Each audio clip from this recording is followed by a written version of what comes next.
today, Yeah, actually. talk about it. Talk about a segue. So the book that I'm discussing this week, and I said it was pretty much because I mean I wanted to talk about this book, but I was kind of on the fence about it, and then the last two issues really said, nope, you gotta discuss this one. Is Superman, Son of Kal-El, written by Tom Taylor. Now, the artist here, the primary artist, at least on the first arc, was John Timms. Colors, Caleb Eltieb. Letters by Dave Sharp. But the past arc and a half, there's been just a sort of like with Nightwing. There's just been a Mm. whole slew of different artists, colorists, inkers. So I'll mention some of those towards the end. Um, because I did want to at least you mentioned a few of them. But synopsis: Jonathan Kent has experienced a lot in his young life. He's traveled the galaxies with his Kryptonian grandfather and lived in the future with the Legion of Superheroes, who were intent on training him for the day his father, Clark Kent, could no longer be Superman.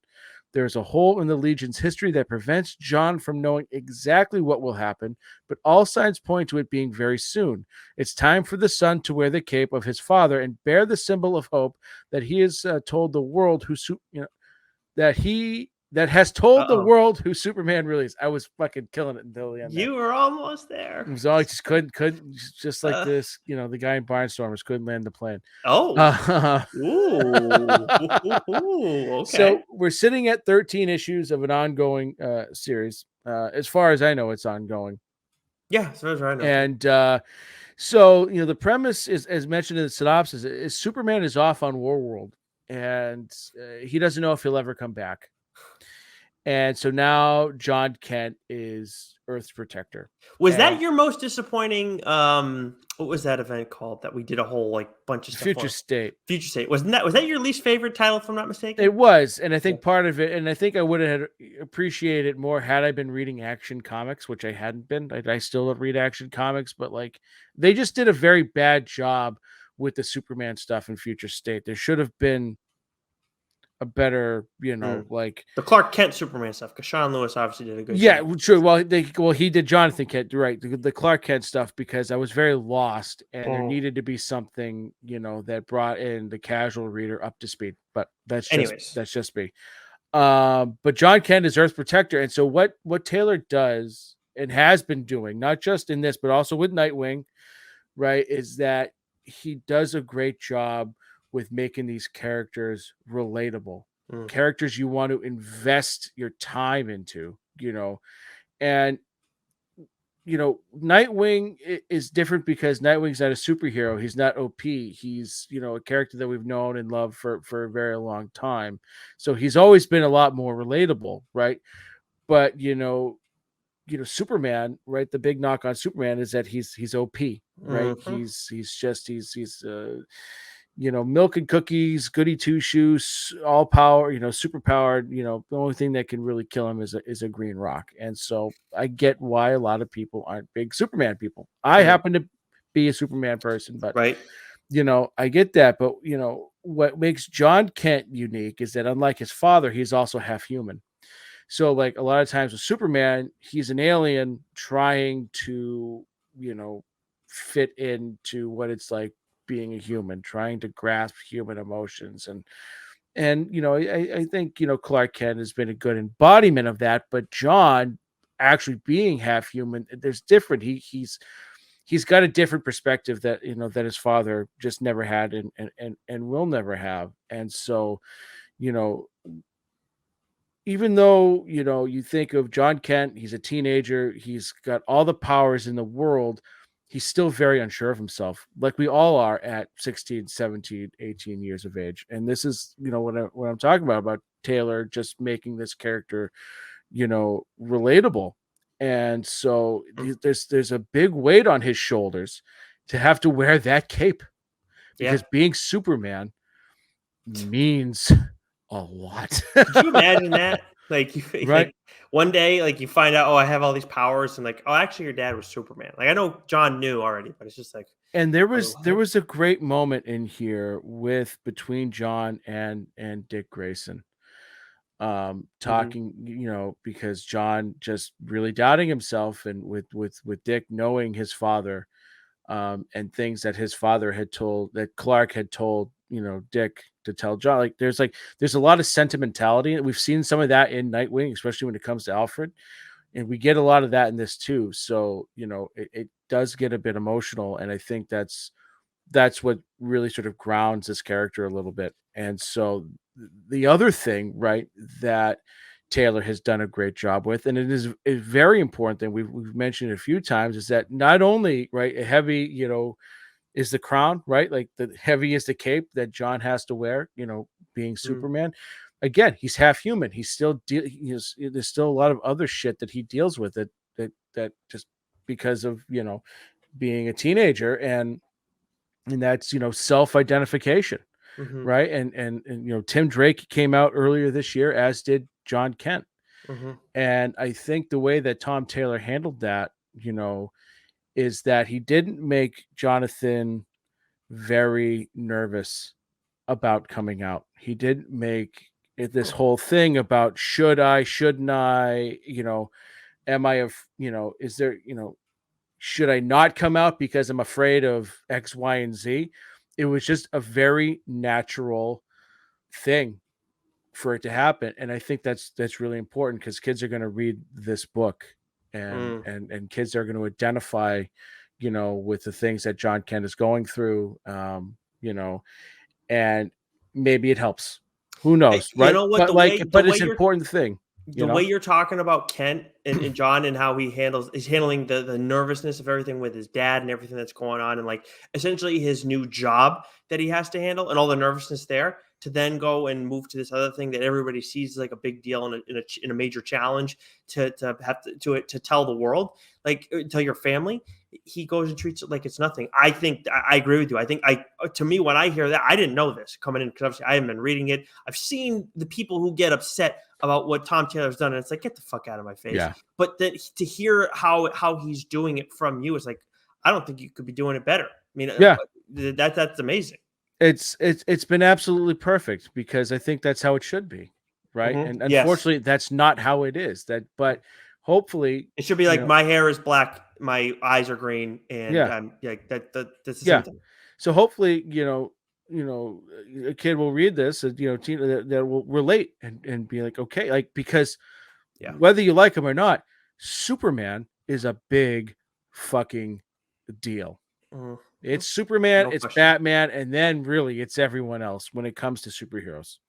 Right? Say what you will, they're the OGs. They are the OGs. They I'm are. talking They I'm are. Yeah. talking about, like, in the pantheon, in the history of comics. Like, Well, we're gonna with have our failed superheroes club today, and I think I might contest that a little bit when we get okay, there. okay. But you know what I mean? Like, 100%. first it was Superman, then it was Batman, and they really have carried, like, they were, and so it's a big friggin' deal. And I Mm, think that Taylor was a great person, to give that to, and allow it to write and develop. Just like I think Chip Zdarsky's, a great writer to handle Tim Drake, mm, because Chip, when it comes to, sexuality and things, like, yes, he can have fun with it and be goofy, but, again, he's able to understand human emotion and what that's like. And I think those are two great writers to write these characters, to make them, to portray them with strength, and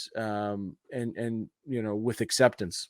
mhm, So, like, character development aside, like, Taylor is, like, knocking it out of the park. When it comes to the actual story itself, again, Taylor's telling a really, really good story here. Superman is gone. Not everyone is thrilled that John Kent is the new Superman, right? mhm, of course. There's doubt. There's, can this kid really do it? What we saw with what Sean Lewis did, in Future State, and the decisions that John Kent made there, definitely created a lot of doubt, because it's like, am I doing the right thing? There's this constant struggle with John. Is like, what if I fuck up? I'm Superman. If I fuck up, people die, right? Mhm, And it's that constant struggle, and he's learning. We see his growth of just becoming a leader, and just taking charge, and not trying to second guess everything, because second guess leads to deaths.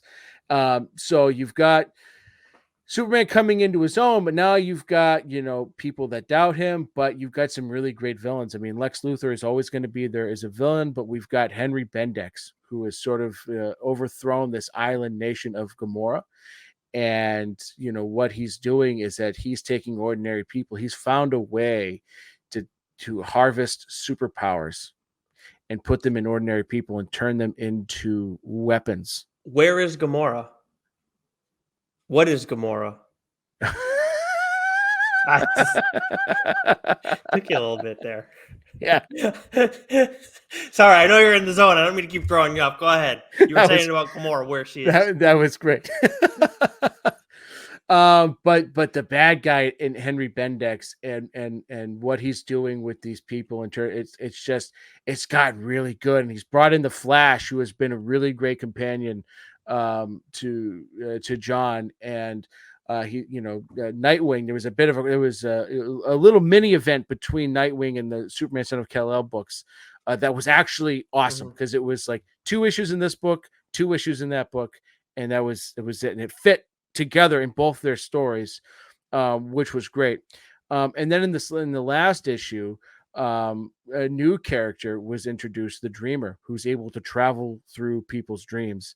And Superman and his partner in the book, Jay Nakamura, who I don't want to talk too much about because I don't want to spoil anything, but needs to get him to a safe place, takes him to the Fortress of Solitude. And the whole time that they're getting there, he's saying, you'll be safe here. It's an impenetrable fortress. No one can get in. And he opens the fucking door, and here's this new character, the Dreamer. And he's like, how the fuck did you get in here? And she sort of explains, and then you find out that they're from the future. There's a history, not between these two characters, between John and the Dreamer and specifically, but between her race of people. And so we get a lot of revelations here. And now where the story's going, like the story, like I said, like it got off to a hot start, it flatlined a little bit, and then it's been picking up steam, and now it's fucking blasting off. So like I think this is, for those who aren't Superman fans, I think you would enjoy this book. Okay. Right? Because it's not just a regular Superman story, flying here and there and saving the world, always winning and stuff like that. There's a lot of great character work here. I think the plot, what you learn when you learn more and more about these characters as the story goes on, it pulls you in deeper and deeper, which has been great. See, when I read the first, because I believe I read the first issue, and then you were like, you loved it, and I was like, it's solid, but it's not like it's not knocking my socks off. And I love Taylor, but when then I said you can have it, and then you'll do it on the show down the line. Honest to God, Joe, this conversation has like really, it's knowing what Taylor was doing already, to me, was impressive, because I know he's going to get a lot of pushback on what he's doing in terms of just John Kent's sexuality and him being bisexual. But now hearing how he handled it, and then everything else that you've discussed throughout all this, like, yeah, this really won me over. And like, now I want to catch up with you on the series. Yeah. I think it's, I think it's a must read. Just in general, just because of the themes, but also just the storytelling. It does have a couple of lulls, right? Like it does take, once Taylor really finds the footing of where the story is going, like I said, it really takes off. But that's not to say that everything prior to that is, it's not good. It's just, you know what I mean? It's like you get there and then boom. And so, like I said earlier too, as I wrap this up here, is that the art throughout this entire series has been fantastic, but there have been a lot of different artists associated. Yeah, I don't like that. Right. Timms was the primary artist on the first arc. And then the second arc, and starting the third arc, we get a lot of Cyan Torme is done a majority of the art, but you've had Bruno Redondo, do an issue, which was part of the Nightwing Batman, right. Nightwing Superman, crossover there.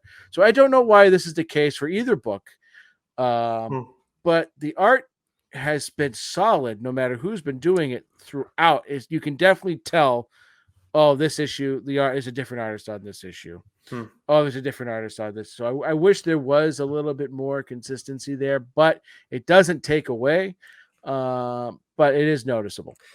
That's the one thing that like, and I didn't know this till well after the fact from you telling me, but like that is one thing when you're talking about like the big two that can grind my gears a little bit because it's just Yeah, like but at the same time like especially as we've gotten to know creators more over the duration of us doing TLDR, things happen with artists like they get yeah, injured like they like obviously they're humans so like other life stuff pops up but that can be like with for them like injuries can make a big difference. It's not like a writer yeah, where you're just on a keyboard and typing stuff like you yeah, need to use your body and stuff. I don't know if that's what's happened with Tim's or with Rondo, but other things pop up so who knows, but that yeah, is frustrating. yeah. But it doesn't take away from the book, and the art has That's been huge. stellar throughout. But it is noticeable.